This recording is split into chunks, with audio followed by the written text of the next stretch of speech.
terjun atau di Suko bahasanya Sarasah yang jarak lokasi dari jalan itu sekitar 800 meter. Jadi memang sebuah produksi yang perlu digarap secara bersama. Artinya ini salah satu keunggulan ya di Jorong Sarasah Janjang ini.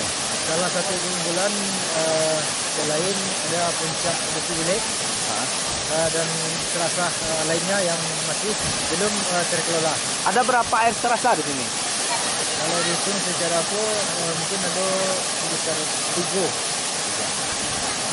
Jorong satu Pak.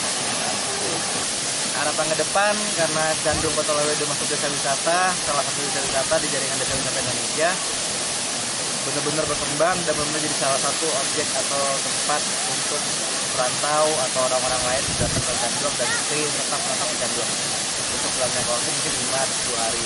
Itu lebih tepatnya ke Koto Laweh karena kota ini luar biasa. Ada Sarasahnya, ada kampung budaya, ada budaya, ada tempat nyantai, banyak kuliner spesifik, sampel juga ada.